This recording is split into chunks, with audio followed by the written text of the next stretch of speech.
Durante los primeros años de vida, hay niños que tienden a enfermarse frecuentemente, lo que genera angustia en los padres que piensan que pueden estar bajos de defensas. Es importante que conozcan cómo funciona y cómo se defiende de las infecciones el sistema inmunitario en esta etapa de la vida.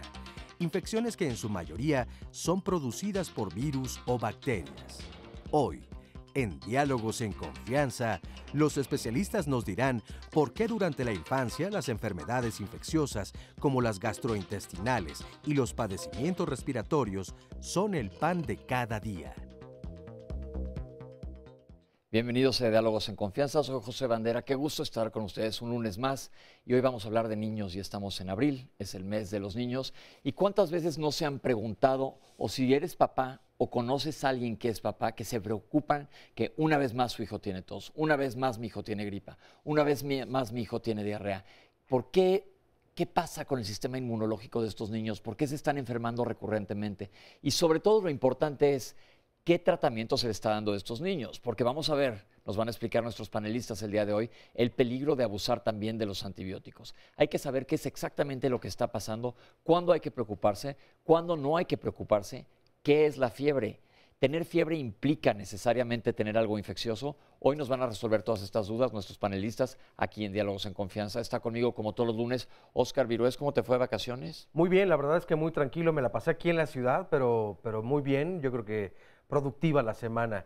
Y qué importante el tema de hoy. Me quedé pensando también un poco, evidentemente hablaremos de niñas y niños, pero también en los bebés, ¿no? ¿Qué pasa con las mamás y papás primerizos cuando tienes a tu primer hijo o a tu primera hija y entonces no tienes idea de qué enfermedades le pueden dar, qué tan común es que le baje o suba la temperatura, qué hacer y te vuelves un manojo de nervios porque no sabes a quién recurrir y piensas que le puede pasar lo peor en cualquier momento. Así que esperamos evidentemente mucho su participación. Creo que hoy las redes sociales y las llamadas telefónicas habrá muchas preguntas para que nuestros panelistas evidentemente puedan responder. Así que la invitación es para que lo compartan en Twitter, en Facebook y si quieren seguir el programa en vivo a través de internet, la dirección es www.canal11.mx/diálogos. Y también está abierta la página de Facebook de Diálogos en Confianza, el Facebook Live, ahí también para que puedan seguirnos en vivo.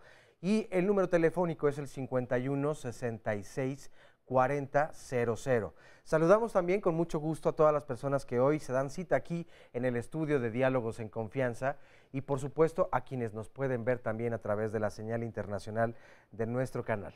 Yo creo que la palabra que dijiste clave fue angustia, porque todos los papás, sobre todo los primerizos, les da una angustia espantosa, no saben qué hacer, no saben cómo manejar a este niño. Yo siempre he dicho que toda la gente que se dedica a la pediatría están pagando un karma con los papás en alguna vida pasada, y porque la verdad con quien lidian más que con el niño es con los papás que están asustadísimos. Esperemos que este programa les ayude para tranquilizarlos un poco y saber exactamente qué es lo que hay que hacer. Antes de presentarles a nuestros panelistas, vamos a ver un video de cómo se desarrolla el sistema inmunológico en niños. Aquí está. El sistema inmune comienza a desarrollarse a partir de las células madre cuando el embrión tiene alrededor de 5 semanas. Cuando un bebé nace, su sistema inmune es estimulado por la exposición a diferentes gérmenes. Es por esto que comienza a producir anticuerpos para defenderse de ellos aproximadamente 6 días después de su nacimiento. El recién nacido es temporalmente inmune a algunas enfermedades gracias a que su madre le ha transmitido inmunidad pasiva mientras estuvo en el útero. Si el niño toma leche materna, también recibe anticuerpos a través de esta. Este tipo de inmunidad pasiva, llamada inmunidad materna, irá disminuyendo lentamente alrededor de los 6 u 8 meses. Su propio sistema inmune se irá fortaleciendo y cuando tenga un año de edad, contará ya con una inmunidad a nivel de un adulto para algunas enfermedades. Bien, les voy a presentar a los especialistas que nos acompañan el día de hoy aquí en el estudio. En primer lugar, la doctora Perla Karina García May. Bienvenida, doctora. Gracias por estar con nosotros. La doctora es pediatra, neonatóloga, adscrita a terapia intermedia neonatal del Instituto Nacional de Perinatología Isidro Espinosa de los Reyes, el INPER famoso. El doctor Miguel Ángel Andrade Padilla, bienvenido doctor. Gracias, buenos días. El doctor es médico pediatra y además es toxicólogo también. Nos acompaña también el doctor Sarbelio Moreno Espinosa, bienvenido. Hola, ¿qué tal? Es infectólogo pediatra, jefe del Departamento de Infectología Pediátrica del Hospital Infantil de México, doctor Federico Gómez, de la Secretaría de Salud. Y me da mucho gusto presentarles a alguien que fue mi compañero, no de escuela, pero llevamos varias materias juntas, y luego de internado, en donde aprendimos a manejar un infarto casi como una receta de cocina. Francisco Javier Espinosa Rosales, qué bueno que estés aquí con nosotros. Muchas gracias por la invitación. Gracias.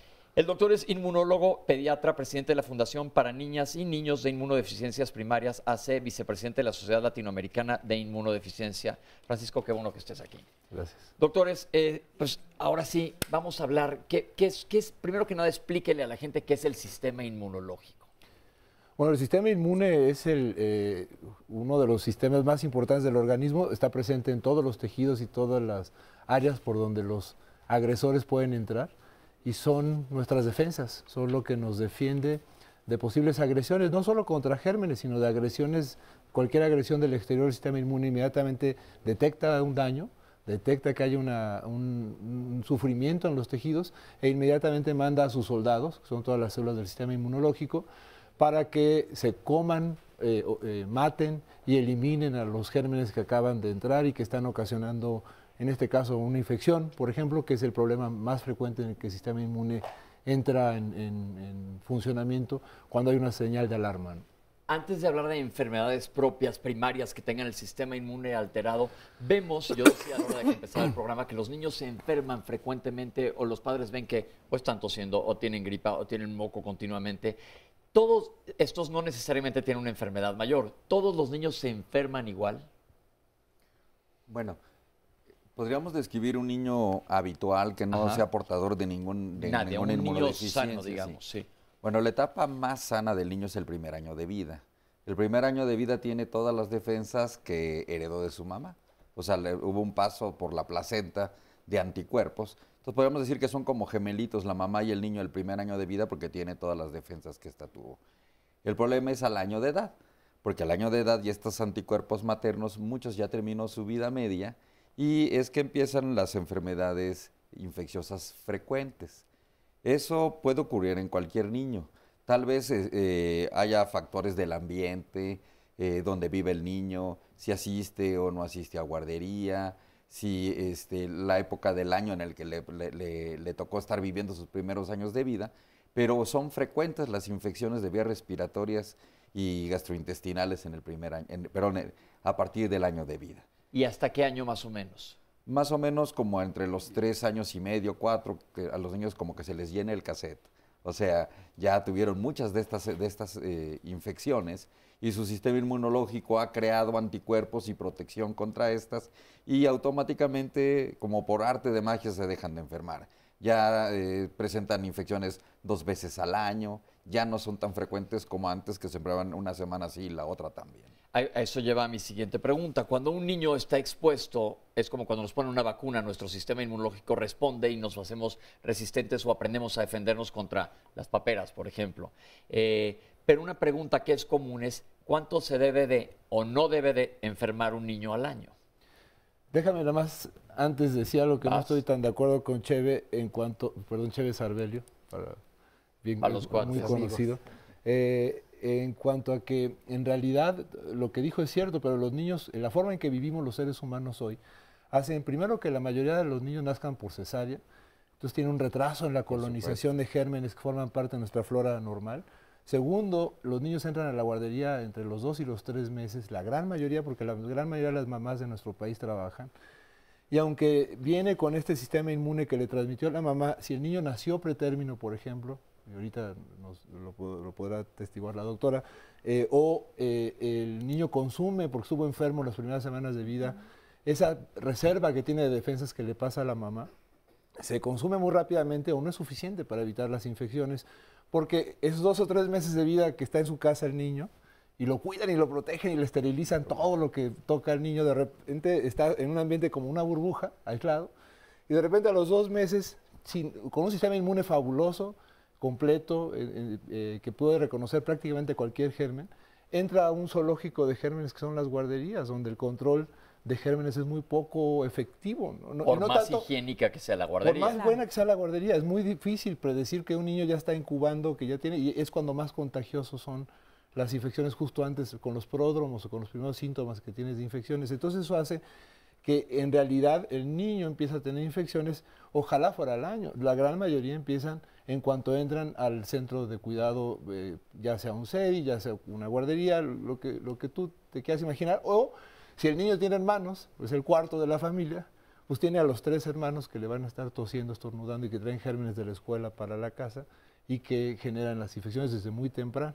Entonces, el chiste es que la mayoría de las infecciones, afortunadamente, son infecciones que son banales, que son autolimitadas, que son causadas por virus, para lo cual lo único como pediatra que uno tiene que hacer Ahí es vamos, ahí vamos. Ahorita vamos a, yo creo que ese punto es muy importante en el programa y se los vamos a desmenuzar un poco, pero me voy a ir un poco para atrás. Sí, doctor. Sí, fíjate que es muy importante ver el entorno en donde se desarrolla el niño, porque habitualmente un niño entre el primero y segundo, tercer año de edad, que no acude a guardería, se enferma 3, 4 veces en un año. Okay. Eso es lo habitual o lo normal, podríamos decir. Sin embargo, cuando acuden a guarderías, hay reportes actualmente que se puede enfermar hasta 8 o 10 veces al año, o sea, prácticamente cada mes estar enfermos. Y la situación es porque está en contacto con otros niños, que bueno, pues traen virus, traen algún tipo de germen, y este contacto con otros niños a la vez también le puede ayudar a la larga a crear sus propias defensas.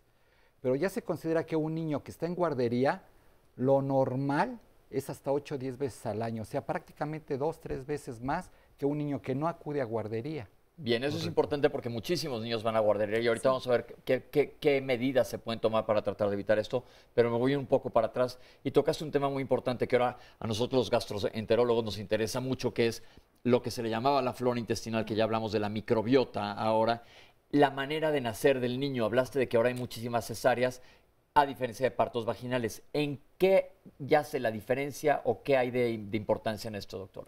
Pues bueno, la importancia radica prácticamente que, bueno, retomando el concepto del paso de anticuerpos de la madre al recién nacido, principalmente se da durante todo el embarazo, pero en el último trimestre es fundamental este paso. Y si un bebé nace antes de tiempo o prematuro, que es prácticamente lo que vemos en el Instituto Nacional de Perinatología, pues ese bebé carece de todo su sistema inmune, o sea, está deficiente. Entonces, por eso estos bebés chiquitos tienen más riesgo de tener infecciones en los primeros días de su vida. Y es muy importante la vía de nacimiento porque el bebé al momento de nacer, por ejemplo, por parto, y se le coloca sobre el pecho de la madre y se hace contacto piel con piel, una cosa que hacemos en el instituto a todos los recién nacidos que nacen a término, pues inmediatamente su primer alimento es leche humana. Entonces, desde las primeras horas de vida está comiendo calostro, y el calostro sabemos que Deja explicar. El calostro es algo previo a la leche materna. Es una secreción que hay antes de que sea leche materna. Antes de que es la leche materna de los primeros días de vida, de los primeros 5 días de vida, y es un componente bioactivo, o sea, es un líquido vivo lleno de muchas células que van a proteger a este bebé y van a colonizar prácticamente pues todo su organismo, y eso es lo que le llamamos microbioma. Pero eso es independientemente que nazca por cesárea o por vía vaginal. ¿Qué impacto tiene una u otra en el sistema inmunológico del niño? Pues prácticamente por cesárea es todo diferente. Entonces, al bebé no se le coloca inmediatamente sobre el pecho de la madre, lo invadimos con sondas, con perillas, vamos haciendo cosas a veces más invasivas. El bebé, si nace por cesárea, no tuvo un trabajo de parto, no tuvo ese paso o esa transición normal a la vida extrauterina. Su pulmón tiene más líquido que un bebé que nació por parto. Entonces ese bebé es separado de su madre y se va a alimentar por fórmula los primeros días en lugar de calostro o leche humana, y ya va cambiando todo su sistema inmune. Ok, entonces alguna recomendación para el público general en cuanto a, porque muchas cesáreas se hacen ahora mucho por elección de día, de que prefiero que sea tal día que sea el otro. Lo ideal fuera que fuera parto natural la mayoría de los partos. Pues sí, realmente es eso. Sí, y también la colonización empieza desde el paso por el canal del parto, ya que la vagina de la mamá está colonizada por lactobacilos, que son de las principales bacterias que conforman la microbiota, o sea, lo que conocíamos como flora intestinal. Entonces, cuando el niño nace por parto, empieza esa colonización. Ya después, como dice la doctora, por influencia de la lactancia materna, empiezan las bifidobacterias, que es otro componente importante de la colonización del niño pequeñito. Ya el otro día que tuvimos el programa de obesidad mórbida, hablábamos de las diferencias que hay en la microbiota, en los bichos que viven en nosotros y que tienen que ver probablemente, la ciencia lo está estudiando, en el modo en que nacimos y en la exposición a antibióticos en los primeros años, que es de lo que nos vamos a enfocar a hablar el día de hoy. Ahora, de las infecciones recurrentes que hay en un niño normal en guardería, ¿cuáles son las más frecuentes? Las más comunes son las rinofaringitis, las faringitis o rinofaringitis causadas por un sinnúmero de virus. ¿Qué son rinofaringitis en palabras normales? Rinofaringitis es una infección respiratoria aguda, es una infección de garganta, ¿no? La típica gripa donde tienes a lo mejor fiebre moderada, puede llegar a ser inclusive alta, un poco de ataque al estado general, coriza o escurrimiento nasal, habitualmente hialino, que con los medicamentos o con los días se va haciendo más espeso y verdoso, porque luego eso es lo que les angustia más, el color del moco a las mamás.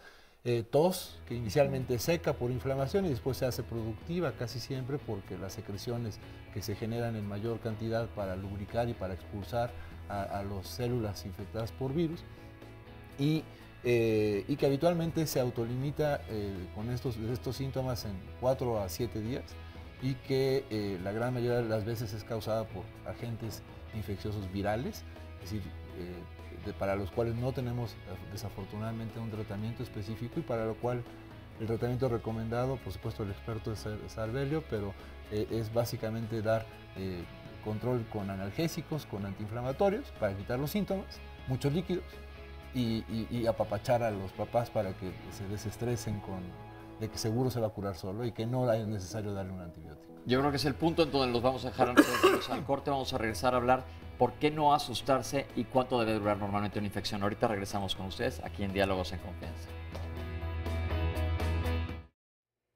Estamos hablando de infecciones recurrentes en niños y uno de los síntomas que nos habló el doctor Espinosa ahorita es la fiebre. Y la fiebre causa mucho pánico en los padres, nos asusta.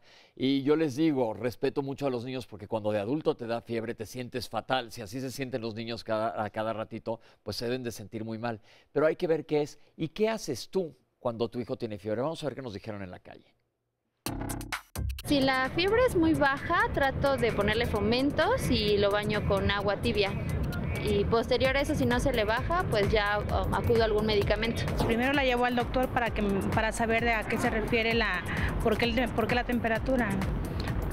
Bueno, hasta donde yo sé las causas de la temperatura es porque es una reacción a su cuerpo por alguna infección. Y ya lo que me receta el médico es lo que yo le doy. Lo baño o le doy algún medicamento. No tengo niño yo directamente, tengo un nieto de 2 años y medio. Y pues cuando sucede eso, inmediatamente lo metemos a bañar con agua tibia para bajarle la temperatura un poco. En primer lugar le pongo compresas de agua fría en la frente o le administro paracetamol, nada más. Posteriormente pues ya lo llevo al médico. Lo primero que tengo que hacer es tomarle la temperatura y darle un baño de agua tibia o fría para empezarle a bajar la temperatura. En caso de que no se le baje, pues aquí hay que acudir al médico, no hay que medicarlo. Le doy paracetamol y la llevo al médico. Hay muchas teorías de qué hacer allá afuera en cuanto alguien tiene fiebre y aquí tenemos a alguien que nos va a platicar que su hijo le da fiebre seguidamente. ¿Cómo se llama tu bebé? A mi niña se llama Fernanda Nicole. Y ella le da muy seguido gripa, pero la fiebre, cuando le da gripa, le da fiebre y es muy alta. ¿Qué es muy alta? 39, 40. Ok, ¿y qué haces cuando le da fiebre? Lo primero que hago es ponerle fomentos de agua. ¿Agua tibia, fría o caliente? Tibia. Ok. Y después, como veo que no reacciona, porque sigue la temperatura, le hablo al médico y él siempre me dice que le dé tempra, pero hay ocasiones en las que no se le baja tan rápido la temperatura. ¿Qué tan seguido le da fiebre? Hubo una ocasión que era cada 3 horas que le daba la temperatura. ¿Y en un año cuántas veces le dará estos cuadros? Este año sí fue como 4 veces seguidas. 4 veces en un año completo. Ujú. Entonces está dentro de los rangos que nos comentaron los doctores ahorita. Ahora vamos a preguntarles a los doctores. Doctores, ¿la fiebre es mala? ¿Qué es la fiebre? No, perdón, pero ¿qué edad tiene tu niña? Eso tenía 5 años, ahorita va a cumplir 6 años. Ok. No, la fiebre es una reacción del organismo ante una agresión. No necesariamente indica un proceso infeccioso. Puede ser un proceso de cualquier otro tipo, algún problema inflamatorio, puede ser secundario, por ejemplo, la aplicación de una vacuna también. Ahora, sí me gustaría comentarle a la señora que los medicamentos que utiliza para la fiebre, pues esto no es una cuestión que actúen de inmediato. Habitualmente estos medicamentos tardan entre 30 a 40 minutos en bajar la temperatura, en bajar la fiebre. Entonces, lo que hacen habitualmente y lo que hacen correctamente es bañarla o ponerle compresas tibias para bajar lo más rápido posible esa fiebre. Pero la fiebre es una reacción del organismo. Sí es cierto que un niño, una persona con fiebre, se siente muy incómoda, se siente muy mal y eso angustia mucho a los papás. La fiebre en un momento determinado puede ser peligrosa porque puede ocasionar, no siempre, crisis convulsivas febriles. Pero no, esto no es común, esto es muy raro. Entonces, no hay que asustarse cuando uno tiene tanta fiebre. Aquí tenemos otro comentario. Laura, ¿qué le pasó a tu hijo con fiebre? A mi hija se convulsionó a los 3 años. Tenía 3 años y se convulsionó por tanta fiebre. Siempre le daba muchísima fiebre. ¿Qué quiere decir para ti muchísima fiebre? Le daba 42, así de temperatura, y hasta que llegó el día en que no se le bajaba. Le mandaban un medicamento que se llamaba nimesulida, y pero llegó un momento en que no se le bajó y se convulsionó a los 3 años. Gracias, Laura. Doctores, mi pregunta es, la fiebre no es una enfermedad, sino es un síntoma que está avisando que hay una reacción inflamatoria y el cuerpo se está defendiendo contra algo. Vimos ahorita en los comentarios que los padres tratan de bajar la fiebre con medidas locales. ¿Sirven? ¿No sirven? ¿Cuáles sí sirven? ¿Cuáles no? Y Oscar, tú tienes algo que decir por ahí. Exactamente, justo lo que quería agregar. Hay una llamada de Juan Espejel y nos dice, ¿qué tan recomendable es colocarle a los bebés o a los niños un algodón bañado en alcohol sobre el ombligo? Esto es algo que yo he venido viendo desde hace muchos años y que ha pasado de familia en familia. ¿Sirve o es un mito? Bueno, la fiebre lo que nos habla es que nuestro sistema inmunológico es competente, está reaccionando y la respuesta a una infección o a un estímulo externo se puede manifestar de varias maneras. Conforme va aumentando la edad, pues hay más capacidad de ser una respuesta más fuerte. Habitualmente quitamos la fiebre como una medida de confort, porque como ya dijo el doctor Pepe, nos sentimos muy mal cuando tenemos fiebre. El niño se debe de sentir peor. Sí existe la posibilidad de tener crisis compulsivas. Habitualmente existe un patrón familiar, o sea, es un comportamiento de la familia. Hay gente que tiene familiares que convulsionan cuando tienen fiebre y eso es más probable que tengan convulsiones cuando tienen fiebre. Pero la mayoría de las personas no tienen ese patrón familiar de convulsionar. Y básicamente por lo que vamos a quitar la fiebre es como una medida de confort, una medida de bienestar para que el niño se sienta bien, ¿sí? Por supuesto que los medios físicos como poner compresas, como dar baños de agua tibia, es mucho mejor porque así estamos utilizando menos medicamentos. Pero un medicamento para bajar la fiebre de manera oportuna vale la pena. Pero ahí sí quiero ser muy preciso. ¿Qué sí funciona y qué no funciona? Porque yo me acuerdo historias de metan al niño a una tina helada, etcétera. Con hielo. Exacto, con hielos. ¿Qué es lo que sí funciona y qué es lo que no deben de hacer? Bueno, las friegas de alcohol, el poner alcohol como lo describieron ahorita, no tienen ninguna utilidad. Okay. No hay ninguna manera explicable cómo puedan bajar la temperatura. O sea, no sirve. Y por ejemplo, ahorita que yo estoy sentado, a la hora que me pare va a estar calientito, porque una de las maneras físicas de perder calor es pasárselo a los objetos que tenemos. El pasárselo al agua que está a una temperatura menor que nosotros es una manera natural. No tiene por qué ser extremo, o sea, no tiene por qué ser helada el agua para que eso ocurra. No solo no debe ser, sino en realidad el papel, y esto recientemente yo leía una revisión del tema porque es una cuestión muy común de esta fiebrefobia que tienen los papás, ¿no? Este terror a la temperatura, que en realidad los medios físicos, es decir, todos estos medios para bajar la temperatura... Todos estos nada más hemos dicho uno. Bueno, dijiste el alcohol, dijeron que no sirve, paños, no sirve. Los paños tampoco.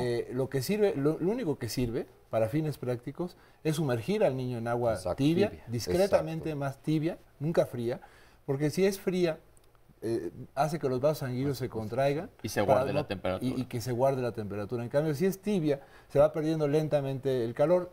La eficacia de eso es bastante pequeña. Si es clínicamente probada, pero la capacidad, cuando es una fiebre muy elevada, de bajar mucho la temperatura con el medio físico, es baja. Así es que mi recomendación siempre, cuando es una fiebre elevada, el niño está con mucho malestar, es dar primero el fármaco la medicina que va a bajar la temperatura y en el mismo momento, mientras hace efecto el medicamento, que tarda 30, máximo 40 minutos, poner al niño en este medio físico para que vaya bajando paulatinamente. Pero ni el hielo, ni los mismos paños que se usan muchos, los seguimos usando hasta en los hospitales. Los ves en todas las películas. Tiene fiebre y lo primero que le ponen a alguien que está envuelto en malaria en África, siempre le ponen un paño frío que no sirve de nada. Realmente no sirve. Bueno, eso yo creo que esa es una información muy puntual para que la gente lo sepa, qué es lo que no deben de hacer.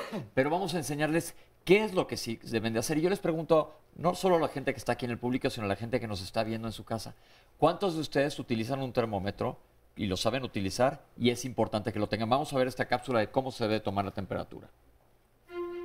La fiebre es una respuesta del organismo generada por el sistema inmune, que es el sistema que nos protege de infecciones o de ataques al cuerpo. Es una expresión sobre que algo está pasando en nuestro organismo. La manera correcta de tomarle la temperatura a un bebé va a depender mucho de la edad y también del instrumento que tengamos para medir la temperatura. Actualmente ya contamos con múltiples dispositivos para tomar temperatura. El más común y el más antiguo es el termómetro de mercurio. Generalmente es un poco difícil de interpretar, difícil de ver al momento de revisar la temperatura tomada, y siempre se tiene que bajar la columna de mercurio antes de colocar el termómetro. Entonces han surgido otros dispositivos como son los termómetros digitales, que únicamente se colocan en el sitio y se presiona un botón y se espera un tiempo que incluso el mismo dispositivo marca con una alarma auditiva. También hay otros dispositivos que miden temperatura óptica a través del canal auditivo, o también hay unos dispositivos que son infrarrojos que ni siquiera necesitan tocar al paciente para marcar una temperatura corporal. Si estamos hablando de un recién nacido o de un lactante, que es casi siempre menores de 2 años, se sugiere que la temperatura sea central. Eso quiere decir que se tome a nivel oral o que se tome a nivel rectal. Aquí hay que tener mucho cuidado porque los termómetros de mercurio son de vidrio, entonces debemos ser muy cautelosos para que no se vaya a romper el termómetro, o si el lactante en este caso ya tiene dientes, no está contraindicado el uso de un termómetro de mercurio porque lo puede romper, puede tener intoxicación por mercurio. Si son más grandes, cuando ya son a lo mejor preescolares o escolares, pues también se puede utilizar el mecanismo oral. Rectal ya prácticamente no, porque el niño ya coopera, ya les podemos explicar que no vaya a morder el dispositivo, que no pasa nada, o axilar también. Las circunstancias en las que el papá o la mamá pueden tomarle la temperatura al bebé, pues siempre y cuando tengan los datos del alarma, que seguramente lo ha visto, que les ha proporcionado el médico, ante la sospecha de un proceso infeccioso, o simplemente cuando lo vean muy irritable, que está inquieto, que llora mucho, que lo vean que lo sientan muy caliente, que lo vean rojo, que lo vean con escalofríos o sudando mucho. Esos son los datos clínicos que pueden acompañar a la fiebre. Recordar que la fiebre como tal, aparte de ser la respuesta del cuerpo ante alguna agresión, es la temperatura más allá de 38 grados centígrados medida por un termómetro. Bueno, esta es una importante información. Yo recuerdo cuando era niño, hace no mucho tiempo, nada. Pero cuando tenía fiebre, la verdad, cuando tienes entonces esta sensación de frío o tienes escalofrío, y entonces tenían que tomarte la temperatura, medirla, destaparte y colocarte el termómetro. Eso me parecía de lo peor que me podía ocurrir, porque estás muriendo justamente de frío, entonces... Entonces te la tomaban rectal, era más fácil. No, pero me refiero a que hay unos menos invasivos y ahora ya nos dirán cuáles son los más recomendados. Pero les comparto también algunos comentarios que nos hacen favor de mandar.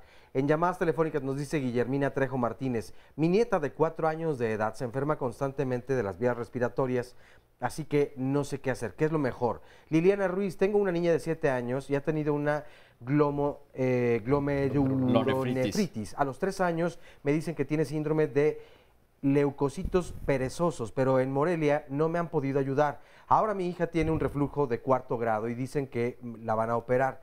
Tengo ISSSTE aquí en Morelia. De hecho, estuve tomando el transferón del poli y eso le ayudó. Ya se le perforaron en varias ocasiones y tiene constantes infecciones en las vías urinarias. Quisiera saber si me pueden ayudar. Estoy, la verdad, desesperada. Gracias, Liliana, por compartirlo. Jenny Colín: ¿podrían recomendar algún tipo de inmunoestimulante para niños? Y esta otra de Claudia nos dice: si los niños no presentan fiebre, se enferman, pero no presentan fiebre, ¿tienen algún problema con su sistema inmune? Por otro lado, también nos dice Wendy Ramírez Duval: mi pregunta es la siguiente: ¿qué me recomiendan o qué se recomienda para los niños después de haber estado en tratamiento con antibiótico por tener faringitis estreptocóxica? Por otro lado, también nos dice María Esperanza García: cuidados prenatales, los cuidados, las vacunas, la higiene, la lactancia materna, la ablactación, la alimentación son importantes. Saludos y bendiciones a todos desde Tlaxcala. Muchas gracias. Carmen Romero: mi hijo tiene un año 2 meses y en este año ya se ha enfermado 3 veces y no ha estado en guardería. Él nació a término, por parto inicia con gripa y se le convierte en bronquiolitis. ¿Qué puedo hacer para ayudarla? No sé por qué se enferma tanto. Yo sabía que dejar la temperatura alta mucho tiempo puede provocar complicaciones como la meningitis. Nos pregunta Isela Márquez, nos dice: ¿esto es verdad o no? Por otro lado, nos dice también Carmen Ramírez: a mí me gustaría saber la opinión respecto a la neumelubrina, ya que las últimas 2 veces que mi hija tuvo temperatura alrededor de 39 y 41 grados sin motivo aparente, eso fue el único medicamento que funcionó, aún esperando los 40 y 60 minutos que comentó el doctor para esperar reacción del paracetamol o ibuprofeno. Gracias. Y también había otra persona que nos compartía que qué tan buenos son los cataplasmas de barro que a él o a ella, ahora la encontraremos, le colocaban justamente para pues normalizar la temperatura. Gracias por todas sus preguntas. Recuerden que yo las estoy anotando y si no salen a lo largo del programa, en el bloque 6 se las vamos a contestar todas, pero retomando la cápsula y en base a las preguntas que nos han hecho, doctores, ¿cuál es el termómetro ideal? Ya mostramos una cápsula de cómo se debe tomar la temperatura y cuándo hay que preocuparse. ¿Qué termómetro es mejor? Las recomendaciones de la Academia Americana y de la Mexicana de Pediatría es un termómetro axilar. Hoy por hoy recomendamos los electrónicos, ya no los de mercurio, por la toxicidad del mercurio que se tiende a eliminar, especialmente en todas las áreas donde se tratan muchos niños. Niños mayores se pueden usar también los dispositivos que miden la temperatura a nivel timpánico. El problema de esos es que niños muy pequeños no puedes insertar bien y sellar bien, y entonces las temperaturas son muy inexactas y son muy variables. Si le tomas de un lado y del otro, lo ideal, cuando se hace bien, no debe variar más de 0.3 de grado entre un oído y el otro. Y por supuesto tiene que ser en niños arriba de los 3 o 4 años. Antes es muy difícil que selles. Y empiezan a salir al mercado estos nuevos termómetros que son de infrarrojos. El problema que no es que hay muy pocos que estén realmente certificados en cuanto a la consistencia y que dependen mucho de la cercanía o lejanía con que la tomas. Entonces tiene que ser muy bien entrenado la persona que lo use. Es mucho más higiénico porque no se toca al paciente. En algunos lados empiezan a haber algunos que son muy aceptados ya clínicamente, pero siguen siendo muy costosos y no siempre exactos. Bueno, entonces vamos a quedarnos con que lo ideal puede ser un termómetro axilar, que estos electrónicos, nada más se limpia con un alcohol, se pone abajo de la axila, se deja hasta que suene el termómetro. Es muy sencilla la instrucción y ahí te va a decir exactamente en cuánto. Y nada más antes de irnos a corte, ¿a partir de cuántos grados es fiebre? De 38. De 38. Ok, porque luego la gente dice que tiene una fiebre muy alta de 37. No es fiebre, eso es muy importante. Oscar, te veo con ganas de decirme algo antes de irnos. Que justamente había encontrado el nombre de la persona que nos dijo del cataplasma de barro y ya lo volví a perder. Rosa Castellanos, sí que le mandamos saludos.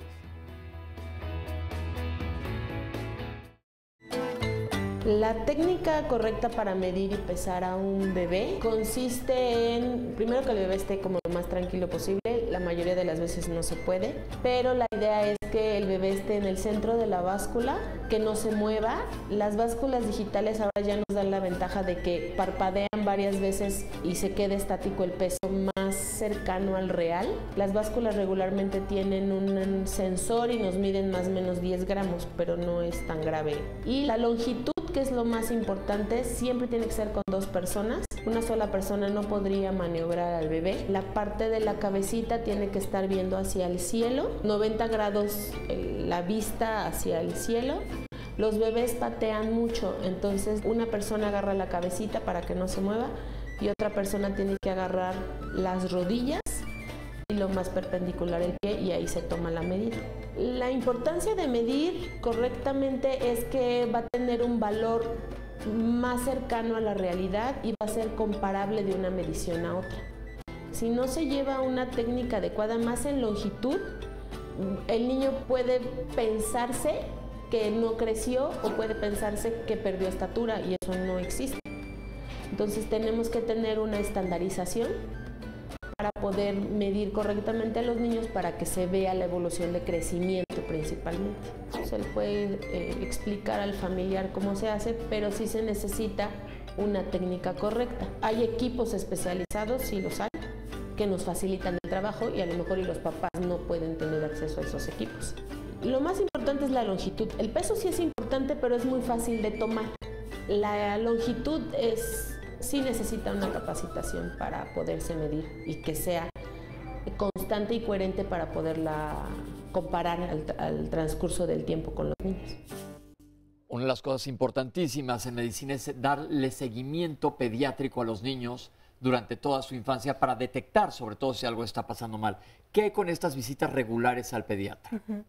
Pues debe ser cada mes, sobre todo. Después de que nace un bebé, lo ideal es que acudan con su pediatra en las primeras 48 horas de vida para resolver todas las dudas que tienen las mamás. Sobre todo porque a veces hay mitos que si hay que darle té, que si hay que darle agua, sobre todo en estas épocas de calor. Habitualmente preguntan eso, ¿no? Creen que es necesario hidratar al bebé con algún líquido extra y realmente no. El recién nacido se debe alimentar exclusivamente con seno materno.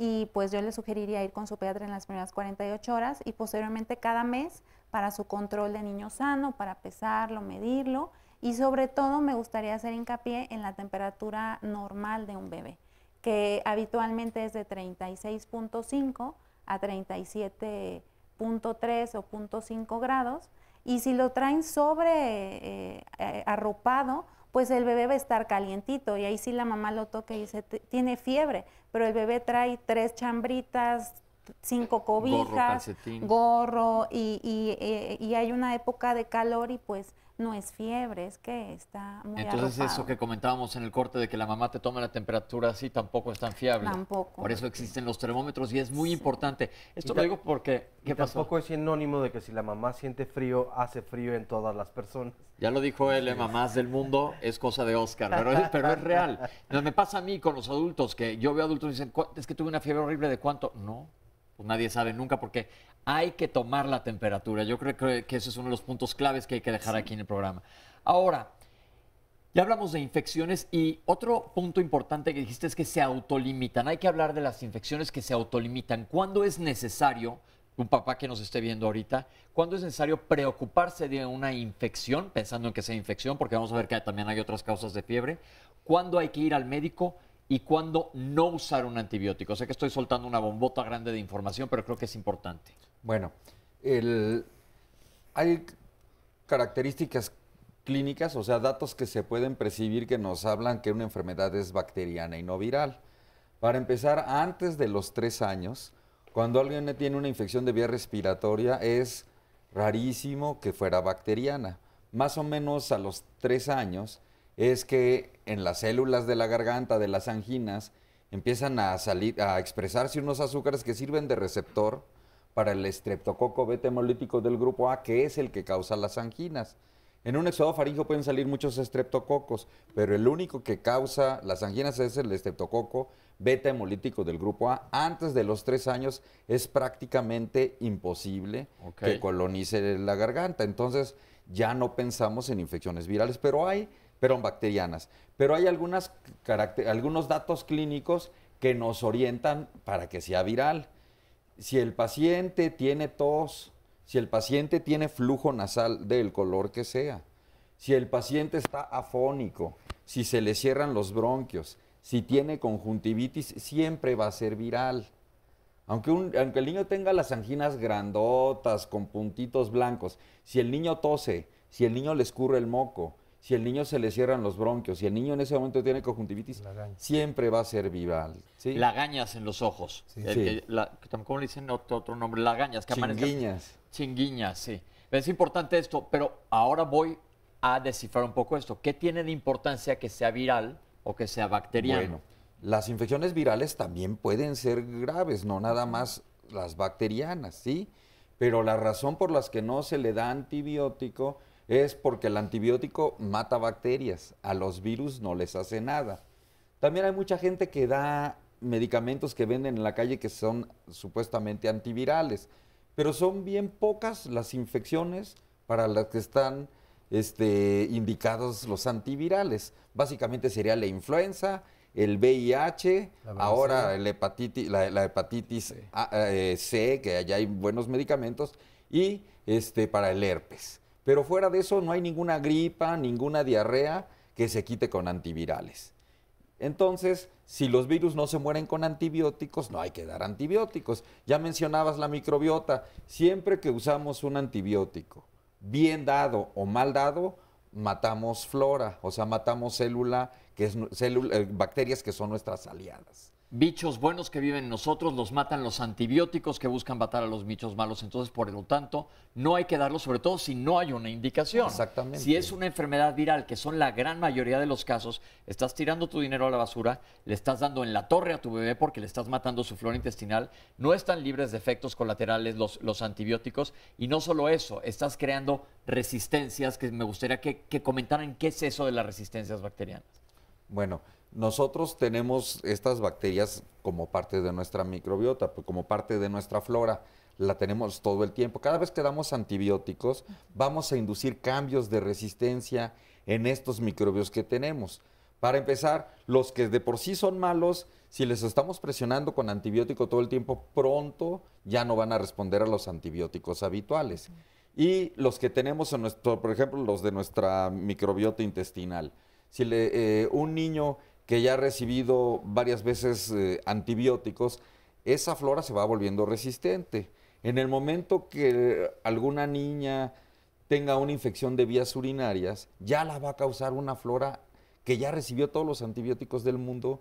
Ese paciente se va a tener que hospitalizar para darle medicamentos intravenosos, siendo que si no hubiera sido así, o como ocurría antes, que no se abusaba tanto de los antibióticos, podía solucionarse por un antibiótico sencillito. Ahora se tiene que usar un antibiótico con mayor espectro, que va a hacer más daño y que por supuesto que va a hacer que el niño se tenga que hospitalizar, o si no se hospitaliza, le tenemos que dar una bomba mucho más fuerte y eso no es adecuado. Es que, sí, doctor. Ahora, sí me gustaría mencionar lo siguiente. La mayoría de los cuadros rinofaringios, cuadros gripales, como ya se ha mencionado, presentan flujo nasal, presentan tos, presentan fiebre. Algunos de estos niños pueden presentar rechazo a la alimentación, rechazo a la vía oral. Hasta ahí, esto se puede controlar tranquilamente en la casa. Sin embargo, aunque sean cuadros virales, se pueden ir complicando. Y el niño puede también presentar vómitos, diarrea, cuadros de diarrea, al mismo tiempo que el cuadro rinofaringio, y esto llevarlo a un estado de deshidratación. Ahí es cuando nosotros tenemos que estar muy al pendiente como papás para acudir lo más rápido posible con el médico. Por otro lado, un cuadro viral rinofaringio también nos puede dar alteraciones en las vías respiratorias bajas. Habían mencionado por ahí una pregunta sobre bronquiolitis, que es una infección viral a nivel de las partes más distales de nuestras vías respiratorias, los bronquios. Acuérdense que hemos hablado en otras instancias de las vías respiratorias aquí en Diálogos en Confianza y que nuestros pulmones son como un árbol, que la tráquea sería el tronco y se va dividiendo en ramitas hasta llegar a las hojas. Los bronquiolos son de las ramitas chiquitas, para que les tenga claro. Y es donde está hablando el doctor, que aquí se infecta. Así es, y aquí sí nos puede dar un problema más serio porque impide una oxigenación adecuada. Hay tanta inflamación en la luz de esos bronquios, de esos bronquiolos, que no llega el oxígeno suficiente al organismo del pequeño. Y aquí entonces tenemos manifestaciones de dificultad respiratoria, que son respiraciones muy rápidas, hay hundimiento entre las costillas, hay hundimiento del abdomen, hay hundimiento en la parte superior de nuestro tórax, en donde también es necesario acudir ahí sí en forma urgente a una unidad médica. Porque la pregunta que sigue, lógica, y la gente que nos está viendo dice, bueno, si relativamente comúnmente vamos a ver infecciones que probablemente sean virales y van a pasar en 2 o 3 días, no tienen que siempre correr al pediatra, correr al médico. ¿Cuáles son los focos rojos que tienen que tener los papás para saber que tienen que ir con el médico? Nunca se automediquen, tiene que ser un médico que decida, doctores. Bueno, yo diría, lo primero siempre hay que empezar con medidas generales, pero hay datos que yo creo que son en general universales. Dice, el niño tiene mucho ataque al estado general, está muy, muy decaído. Hay que ir de inmediato. Si el niño tiene, como ya decía el doctor, dificultad respiratoria, agitación para respirar, se le hunde el pechito, y le cuesta trabajo, se ve con trabajo excesivo para respirar, hay que correr a urgencias. Si la fiebre dura más de 3 días, aunque casi siempre va a seguir siendo viral, hay que ir con el médico para que se cerciore, porque hay algunas infecciones, especialmente en los primeros 2 años de vida, en los que sí es necesario dar antibióticos, pero que eso solo lo puede tener el médico después de haber explorado al paciente. Y básicamente en los primeros años de vida son las otitis medias, probablemente la causa real. Infecciones de los oídos. O infecciones del oído, medio. Es muy importante y no confundirla con las otitis que pasan ahora en esta época de vacaciones de la alberca, que esas la gran mayoría de las veces no requieren un antibiótico sistémico tomado.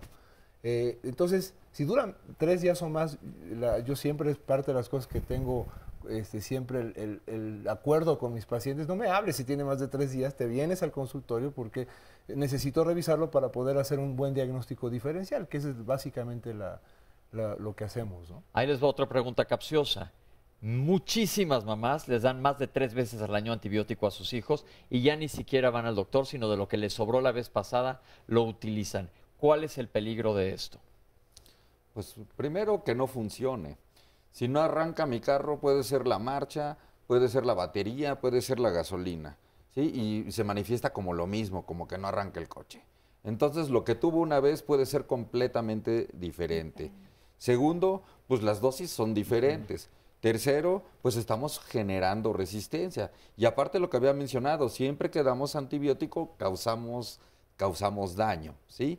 Pero lo más importante es que lo más seguro es que no lo necesite y se lo vamos a dar de manera innecesaria. Y algo bien importante, no nada más el antibiótico es lo único que cura. O sea, si el niño está muy ponchado, si el niño se siente mal, se le puede ayudar de otra manera que no sea antibiótico. Ya hablamos del control de la fiebre, que es importante para sentirse mejor. Ya hablamos de la hidratación. Hay veces que la tos es muy intensa y posiblemente hay que ayudarle con la tos. Hay veces que el flujo nasal es incomodísimo y también hay que ayudarle con eso, pero no todo es antibiótico. El que no sea necesario el antibiótico o que la infección no sea bacteriana no implica que no tenga que ir al médico o no implica que no tenga que preocuparse por el niño. Ojo que hemos estado hablando únicamente de infecciones hasta ahora, porque también hay otras causas de fiebre que los doctores nos van a aclarar que no son necesariamente infecciosas. Sí, Oscar. Es que hablando justamente de infecciones, nos pregunta Rita Sacil, ¿por qué mi bebé padece de infecciones en vías urinarias frecuentes? ¿Cómo puede uno ayudar a evitarlas? ¿Y qué tan frecuente vamos, o si es distinto en una niña a en un niño, ¿no? Eso es importante y ahorita vamos a contestarlo, pero hay otra cosa que es más general. Hay gente que nos ha preguntado cómo podemos ayudar al sistema inmunológico de nuestros niños y si es bueno estarlos vitaminando, porque esa es otra que yo aquí he dicho, la industria de las vitaminas es una maravilla para la industria de las vitaminas, no para nadie más, porque alguien que come bien no requiere. Pero quiero que ustedes den su opinión en cuanto a los niños. ¿qué es lo mejor para el sistema inmunológico de un niño?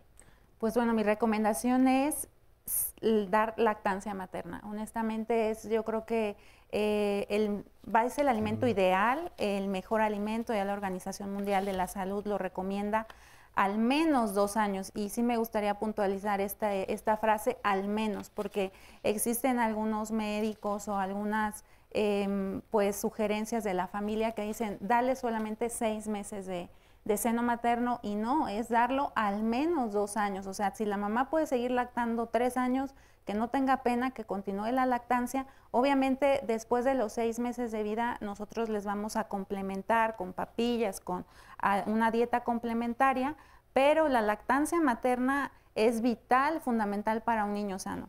Y desgraciadamente en nuestro país, como comentaba el doctor, nuestras mamás, nuestra población es madre trabajadora, que desgraciadamente a los 40 días del nacimiento del bebé regresa a trabajar, y en la guardería no se fomenta la lactancia materna. Entonces, un bebé que va a la guardería, prácticamente todo el rato que esté en la guardería se va a alimentar con fórmula.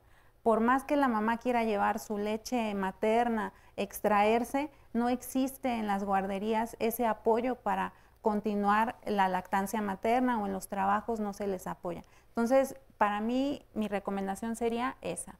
Y mi segunda recomendación para mejorar también su sistema inmune y todo, bueno, el no prescribir el antibiótico o no automedicárselo, como hemos comentado todo este rato, porque nosotros ahí en el instituto existen muchos trabajos de investigación y se ha visto que estos bebés en la vida adulta, aparte de que te cambia toda tu flora bacteriana, o tienen mayor riesgo de tener obesidad, diabetes, hipertensión. O sea, el impacto no es nada más inmediato, es a largo plazo. Estamos modificando la vida del adulto, de estos niños sanos, por darles antibiótico cuando no lo ameritan.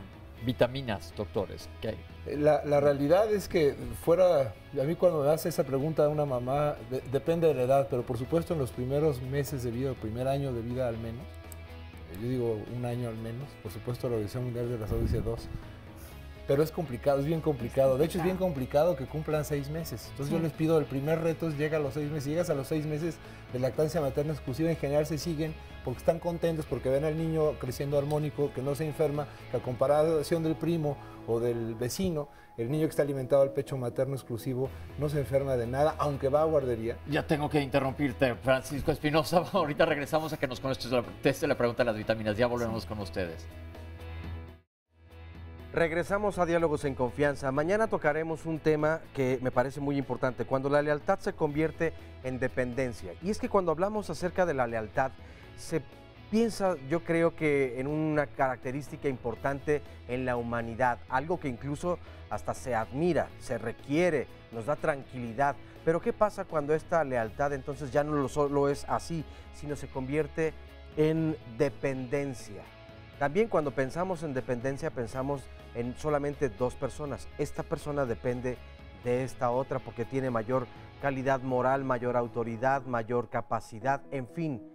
¿Qué es una persona dependiente? ¿Cuándo es lealtad? ¿Y cuándo puede más bien trastocar un poco la relación entre los seres humanos? Porque no solamente se da de una a otra, sino puede ser en todo, en grupo, en una familia. ¿Qué pasa en la familia?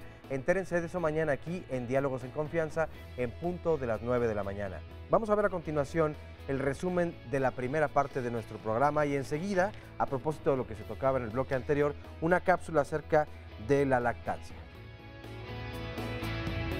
El sistema inmune es uno de los sistemas más importantes del organismo, está presente en todos los tejidos y todas las áreas por donde los agresores pueden entrar. Cualquier agresión del exterior, el sistema inmune inmediatamente detecta un daño, detecta que hay un sufrimiento en los tejidos e inmediatamente manda a sus soldados, que son todas las células del sistema inmunológico. Bueno, la etapa más sana del niño es el primer año de vida. El primer año de vida tiene todas las defensas que heredó de su mamá. El problema es al año de edad, porque al año de edad ya estos anticuerpos maternos, muchos ya terminó su vida media, y es que empiezan las enfermedades infecciosas frecuentes. Son frecuentes las infecciones de vías respiratorias y gastrointestinales en el primer año, a partir del año de vida. ¿Hasta qué año más o menos? Más o menos como entre los 3 años y medio, 4, y su sistema inmunológico ha creado anticuerpos y protección contra estas y automáticamente, como por arte de magia, se dejan de enfermar. La forma en que vivimos los seres humanos hoy hacen primero que la mayoría de los niños nazcan por cesárea, entonces tiene un retraso en la colonización de gérmenes que forman parte de nuestra flora normal. Los niños entran a la guardería entre los 2 y los 3 meses, la gran mayoría, porque la gran mayoría de las mamás de nuestro país trabajan. Reserva que tiene de defensas que le pasa a la mamá, se consume muy rápidamente o no es suficiente para evitar las infecciones. Por más buena que sea la guardería, es muy difícil predecir que un niño ya está incubando, que ya tiene, y es cuando más contagiosos son las infecciones. La mayoría de las infecciones, afortunadamente, son infecciones que son banales, que son autolimitadas, que son causadas por virus. Un niño entre el primero y segundo, tercer año de edad que no acude a guardería se enferma 3-4 veces en un año. Cuando acuden a guarderías, hay reportes actualmente que se puede enfermar hasta 8 o 10 veces al año. El paso de anticuerpos de la madre al recién nacido principalmente se da durante todo el embarazo, pero en el último trimestre es fundamental este paso. Si un bebé nace antes de tiempo o prematuro, que es prácticamente lo que vemos en el Instituto Nacional de Perinatología, pues ese bebé carece de todo su sistema inmune. La lactancia materna es la introducción de la leche humana o la alimentación con leche humana de los niños en sus primeros años de vida. Es el alimento ideal que todos los humanos tendríamos que comer. Estamos diseñados para tomar ese alimento desde el día de nuestro nacimiento hasta, como nos recomienda la Organización Mundial de la Salud, por lo menos los 2 primeros años de la vida. Los beneficios de la lactancia materna son, uno, para el niño, como alimento exclusivo en esas primeras etapas de la vida, es el alimento que confiere el balance ideal de grasas, proteínas, hidratos de carbono y micronutrientes que el bebé necesita para tener un crecimiento adecuado, que le va a conferir además muchas características de protección contra infecciones, enfermedades en el corto plazo, en las primeras etapas de la vida. Está bien identificado cómo reducen todo este tipo de enfermedades, pero también a largo plazo los beneficios que va a tener la lactancia materna va a hacer que reduce muchas enfermedades de tipo crónico. La que más nos interesa, en México al menos, es la reducción de la enfermedad de obesidad en la edad adulta y con esto las enfermedades cardiovasculares. El segundo beneficio del que te quería hablar de la lactancia materna es el que le confiere la lactancia materna a las mamás. Siempre se había pensado que el dar seno materno dejaban a las mamás chupadas, con muchos problemas, las debilitaba y las desnutría. Hoy sabemos que es exactamente lo contrario. Reduce el tiempo de sangrado después del parto, mejora la adaptación inmediata de todas las condiciones de las mamás después del parto, le ayuda a recuperar el peso anterior al que tenía antes de embarazarse y le da una gran sensación de satisfacción en esta etapa del posterior al momento de estar dando la lactancia materna. Pero también, muy importantemente, ayuda a reducir el cáncer de mama, ayuda a reducir osteoporosis y ayuda a reducir el cáncer de ovario en las mamás a largo plazo, ya cuando llegan a su etapa posmenopáusica. Y el tercer beneficio de la lactancia materna es para todos nosotros como sociedad. Al tener una menor carga de sobrepeso o obesidad, reducen muy importantemente los costos de atención para la salud. Este es un punto súper importante. Los niños que son alimentados al seno materno se enferman menos, faltan menos a la escuela, las mamás faltan menos al trabajo, los papás faltan menos al trabajo y tenemos un mejor rendimiento económico para toda la sociedad. Y además sabemos que esto reduce también la utilización de un montón de procesos industriales y con esto reduce la huella de carbono al consumir un producto que no requiere de industrialización, ni comercialización, ni empaque, ni ninguna otra cosa, ¿no? Entonces reduce la huella de carbón como sabemos ahora. Y que al final de cuentas esto pues, nos convierte en una sociedad mucho más sana que debiéramos ver todos que nuestros niños mexicanos estén siendo alimentados con leche humana por medio de lactancia materna de manera exclusiva por los primeros 6 meses y de manera prolongada al menos por los 2 primeros años de su vida. Bueno, importante esta cápsula y justo en el bloque anterior hablábamos acerca de la lactancia. A propósito de ello hay un comentario de Leticia Antinea, decía, yo soy mamá trabajadora, mi bebote de 3 años y yo nos hemos adaptado, así que creo que sí se puede lograr esta lactancia. Tiene 3 años y sigue lactando. ¿Está recomendado alguna edad el máximo o es hasta que se deje de producir naturalmente la leche materna? Pues ahí mi sugerencia, bueno, una felicitación a esta mamá por haber alcanzado al menos los 3 años y prácticamente él hasta que desee ya no comer el seno materno, ¿no? Yo creo que en poco tiempo que ya vaya al jardín de niños, él solito va a decir hasta aquí. Porque yo he escuchado, por ejemplo, de muchas mujeres donde dicen, yo dejé de producir leche a la tal edad de mi hija o de mi hijo.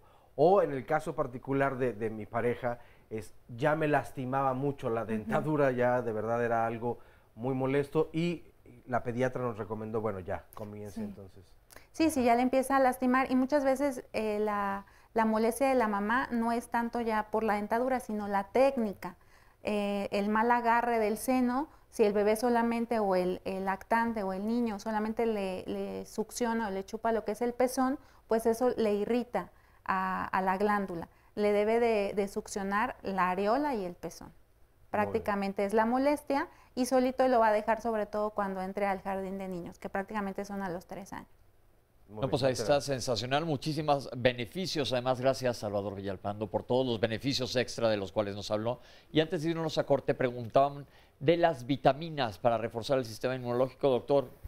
No sirven todas, las comemos en forma natural en los alimentos, nacemos con reservas que también nos pasa a la mamá y la microbiota se encarga de sintetizar y de ayudarnos a absorber algunas otras, el sol otras. Y por tanto dar vitaminas como inmunoestimulantes lo único que genera es una pipí muy costosa, porque todo se va al excusado. Ok, doctora, pero algo me comentaste en gente que en niños que se alimentan únicamente leche materna. Sí, estoy de acuerdo con el doctor, no sirven las vitaminas, pero si le están dando seno materno exclusivo, o sea, nada de fórmula, los primeros 6 meses ahí sí le tenemos que dar vitamina D.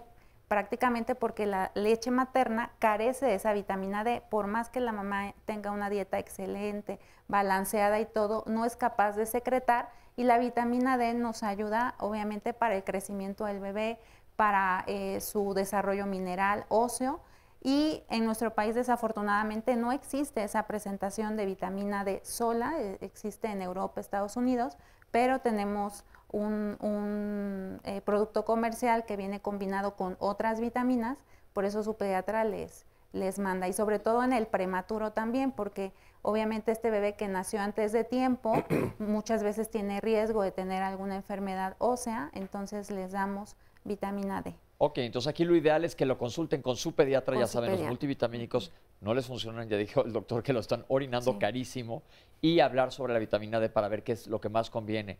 Y me encanta esto que estemos desmitificando los horrores de la leche, que yo no sé por qué en los últimos años todo el mundo dice que la leche es nefasta. Como les digo yo, vayan y reclámenle a Darwin, que porque somos mamíferos. Entonces, sobre todo en adulto, oyes que no debes de tomar leche y no veo de dónde vengan esto. ¿Tienen algún comentario a toda la gente que nos está viendo que está en contra de la leche? Hijo, hay muchísimos mitos, ¿no? A mí me llegan al consultorio muchos casos pensando que el niño tiene alergia a la proteína de la leche y afortunadamente, aunque es un problema médico que existe, es bastante raro, o que la leche genera que haya más secreciones a nivel respiratorio, nasal o bronquial. Entonces dice, le quito la leche porque así produce menos moco. Es absolutamente falso.